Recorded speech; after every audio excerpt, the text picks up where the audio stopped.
जय हिंद बच्चों, कैसे हैं आप सब। आशा करती हूँ आप लोग खूब स्वस्थ हैं और अपनी पढ़ाई में सब लोग व्यस्त हैं बच्चों।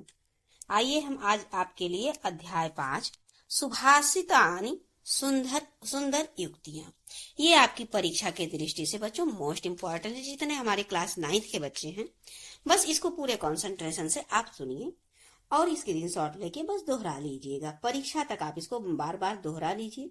आप इसमें पूरा 5 अंक कंप्लीट करके आएंगे बच्चों। अगर इसमें से आया तो यहीं से आएगा, क्योंकि हमने इसको आपके मॉडल पेपर को देखते हुए इस सब चीजों को लिया है। आपके मॉडल पेपर में कम से कम 5 से 7 मॉडल पेपर हमने देखा और उनमें सब यही सारी चीजें आपके मॉडल पेपर में दिया हुआ है और उसी को देखते हुए हम यहाँ पर आज इसको लेकर उपस्थित हुए हैं। मोस्ट इम्पोर्टेंट किस श्रेणी में है बच्चों, इसको 2 से 3 बार ध्यान से सुनिएगा और फिर उसके बाद स्क्रीनशॉट लेके बस दोहरा लीजिएगा। 2 से 3 बार, बस बार बार रिवीजन कर लीजिएगा।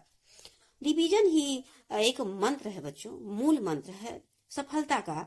अगर कोई मंत्र है तो वो रिवीजन है। तो हम आगे चले बच्चों। इससे पहले आपसे छोटी सी निवेदन है, चैनल को आप सब्सक्राइब कर लीजिए और बेल आइकॉन को भी क्लिक कर लीजिएगा, जिससे कि आपको नोटिफिकेशन निरंतर मिलता रहे और आप चीजों को रिपीट करते हुए अपनी परीक्षा को धार दीजिए। परीक्षा में मैक्सिमम अंक गेन कर लीजिए। तो चलिए हम संस्कृत का जो अध्याय 5 है इसमें आगे बढ़ते हैं और ये आपका पद्यांश है। आपकी परीक्षा में बच्चों ये देखिए, एक गद्यांश और एक पद्यांश में से किसी एक का संदर्भ सहित आपको अनुवाद करना रहेगा और पूरे 5 अंक का रहेगा। 1 अंक आपका संदर्भ रहेगा और 4 अंक उसका अनुवाद रहेगा। किसी एक ही को करना रहेगा, चाहे आप पद्यांश कीजिएगा और चाहे गद्यांश को कीजिएगा। तो ये आपका पद्यांश है। आपके मॉडल पेपर में कई जगहों पर ये चीज दिया हुआ है, इसलिए हम आपके लिए लेकर उपस्थित हुए हैं। चलिए अब हम इसको पढ़ते हैं। हमारे साथ आप भी पढ़िए, ध्यान से सुनिए, पढ़िए और साथ ही साथ इसके शब्द अर्थ को देखिए और इसके अनुवाद को दोहरा लीजिएगा। विश्वास मानिए बच्चों, कंसंट्रेशन से आप पढ़ के 2 से 3 बार 4 बार दोहरा लेंगे तो आप पूरे कॉन्फिडेंस के साथ आप जाएंगे परीक्षा में और पूरा अच्छे से करके आएंगे। चलिए तो हम पद्यांश फर्स्ट पे चलते हैं। वर में को गुणी पुत्रो, वर में को गुणी पुत्रो न चा मूर्ख सतरपि, न चा मूर्ख सतरपि, एकश्चंद्रोस्तमो हंति न चा तारागणैरपि। तो यहाँ पर कह रहे हैं कि गुणी मतलब तो आप जानते हैं बच्चों, गुणवान होता है। वर में को, वरम एक हो, तो वरम में होता है जो श्रेष्ठ हो, श्रेष्ठ को कहते हैं।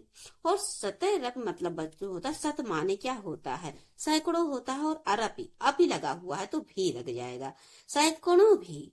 तम मतलब अंधकार होता है, तमह अंधकार, हंति नष्ट करता है, और तारा गढ़, तारों के समूह को नष्ट कर देता है। तो अब यहाँ पर संदर्भ आप देखिए बच्चों। प्रस्तुत श्लोक हमारी पाठ्य पुस्तक हिंदी के संस्कृत खंड लिखिएगा, यहाँ पर संस्कृत खंड के सुभाषितान नामक पाठ से अवतरित है। प्रस्तुत श्लोक में गुणवान व्यक्तियों को चंद्रमा के समान बताया गया है। एक अनुवाद देखिए बच्चों, एक गुणवान पुत्र सैकड़ों मूर्ख पुत्रों से भी श्रेष्ठ होता है। आपके पास एक ही पुत्र है, लेकिन कैसा है, गुणवान है तो वो श्रेष्ठ है। अगर आपके पास बहुत सारे पुत्र हो, सब मूर्ख हैं, तो बेकार है। यही कह रहा है कि मतलब एक ही पुत्र हो लेकिन गुणवान हो, क्योंकि असंख्य तारों और चंद्रमा में अकेला चंद्रमा ही अंधकार को नष्ट कर सकता है। असंख्य तारागण नहीं, आप देखते होंगे आसमान में कितने सारे तारे चमकते हैं और चंद्रमा भी रहता है, लेकिन उजाला किससे रहता है हमारी धरती पर, उजाला चंद्रमा से आता है। तो वही कह रहा है कि एक गुणवान पुत्र सैकड़ों मूर्ख पुत्रों के से श्रेष्ठ है, क्योंकि असंख्य तारों और चंद्रमा में अकेला चंद्रमा ही अंधकार को नष्ट करने के लिए पर्याप्त है। असंख्य तारागण कुछ नहीं उसमें कर पाते। अब देखिए दूसरा, आप इंपॉर्टेंट है बच्चों, इसको ध्यान से आप देखिएगा, इसका स्क्रीनशॉट ले लीजिएगा। ये देखिए, आप इसको स्क्रीनशॉट लेके और इसको बार बार बस दोहराते रहिएगा। चलिए अब आगे बढ़ते हैं।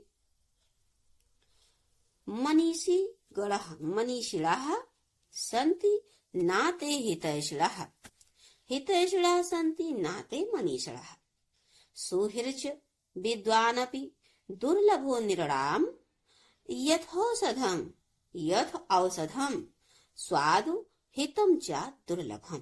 तो मनीषीगण मतलब होता है बच्चों विद्वान, और हितैषीगण जो भलाई चाहने वाला हो।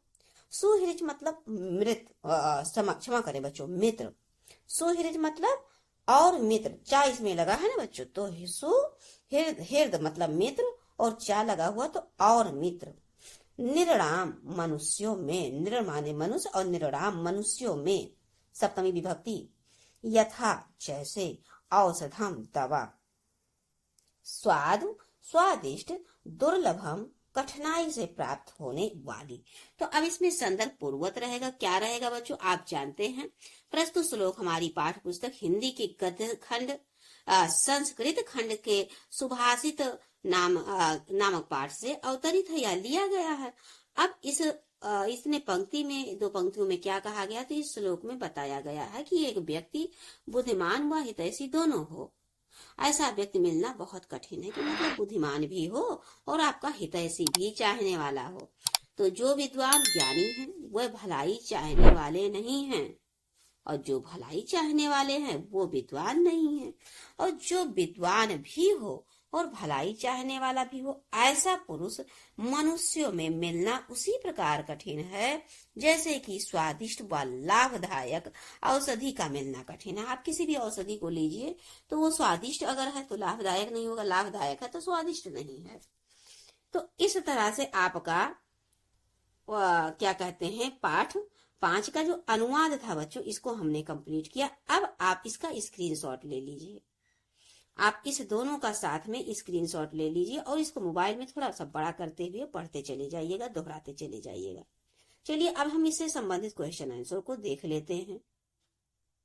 के मानवः वंदनीयः भवति या कीदृशः जनः वंदनीयः भवन्ति, तो ऐसाम करणं परोपकरणं ते मानवः वंदनीयः भवति। कः वरम अस्ति, तो एकः गुणी पुत्रम वरम अस्ति, मतलब गुणी पुत्र हो तो एक ही बहुत है। चंद्रा किम हंति, तो चंद्रा तमः हंति, किसको मिटा देता है, अंधकार को, तमह को हंति कर देता है, नष्ट कर देता है, हंति माने नष्ट करना। कीदृशः जनः लोके दुर्लभः, किस प्रकार के लोग संसार में दुर्लभ हैं, तो सुहृच विद्वान मतलब हृदय से भी अच्छा हो और विद्वान हो, विद्वान भी हो, विद्वान भी। जनः लोके दुर्लभः। किम औषधम दुर्लभम, किस प्रकार का औषध दुर्लभ है, तो स्वादुहितम चा औषधम दुर्लभम, मतलब औषधि भी हो, स्वाद में भी अच्छा हो, ऐसा दुर्लभ है मिलना, ऐसी दवा मिलना दुर्लभ है। क्रोधम केन जयते जयेत, क्रोधम शांत्या आक्रोधेन जयेत। कदर्यम अनृतम चाकेन जयेत, तो कदर्यम दानेन अनृतम सत्यभाषणेन चा जयेत।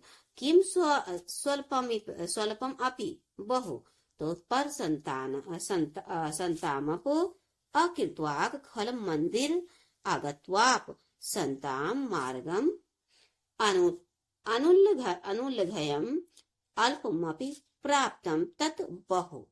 तो अब ये हो गया क्वेश्चन आपका, कीदृशो मार्गः सर्वोत्तम भवति, तो सज्जना संता या सताम, सज्जना या सताम मार्गः सर्वोत्तम भवति। कथम अंधकारे परवेष्टव्ये दीपो यत्नेन वार्यताम, तो सत्याधारा तपस्तैलम दयावर्तिः क्षमा शिखा एषाम अंधकारे परवेष्टव्ये दीपो यत्नेन वार्यताम। कस्य संसर्ग त्यजेत, तो दुर्जनमस्य संसर्गम त्यजेत। कः जनः सर्वेषां जनानां प्रियं भवति, तो यः चक्षुषा मनसा वाचा कर्मणा लोकं चतुर्विधं प्रसादयति सः जनः सर्वेषां जनानां प्रियं भवति। लोकेशा कीदृशा जनाः सन्ति भवतु, ये परस्य परमाणु समं गुणानपि पर्वतीकृत्य नित्यं निज हृदय वीक्षन्ति ते जनाः सन्तः भवन्ति। असहिष्णुतां केन जयेत, तो असहिष्णुतां उदारतया जयेत। कस्य बुद्धि विकसिता भवति, तो यः पठति लिखति पश्यति परिप्रेक्ष्यति पंडितान् उपाश्रयति चातस्य बुद्धि विकसिता भवति। अब आपका बच्चों पाठ 6 और 7 2 पाठ मात्र बचता है। इसी 7 पाठ 3 पाठ तो आपका पहले ही कंप्लीट हो गया है फर्स्ट टर्म के एग्जाम में। अब इधर 4 पाठ को हमने क्लियर करना था, तो जिसमें हमने 5 पाठ तक क्लियर कर दिया है। देखिए अब इन सब चीजों को आप दोहरा लीजिएगा, परीक्षा में 2 से 3 अंक 4 अंक का ऐसे क्वेश्चन बन जाएगा। संस्कृत में ही क्वेश्चन आंसर बन जाता, आपके पाठ से रिलेटिव बन जाएगा, ज्यादातर पार्ट से ही रिलेटिव क्वेश्चन बनते हैं। तो ये आप स्क्रीनशॉट आपने ले लिया होगा, मुझे पूरा विश्वास है। आप इसको दोहराएंगे भी बार बार, बस आपको मात्र यही 2 दोहरा लेना बच्चों। इसी से आपकी परीक्षा में इस पार्ट से आया तो बस यहीं से आपकी परीक्षा में आने वाला है। चलिए बच्चों, तो आपको मिलते हैं अब नेक्स्ट क्लास में लेसन नंबर 6 के साथ। और तब तक के लिए बस आप निरंतर पढ़ते रहिए और प्रसन्न रहिए, खुश रहिए, बस पढ़ते रहिए। अपने समय का सदुपयोग करिए बच्चों। समय को ऐसे व्यर्थ मत गवाइए, क्योंकि सबसे कीमती अगर कुछ है तो समय ही है। मिलते हैं बच्चों नेक्स्ट क्लास में। जय हिंद, जय हिंदी।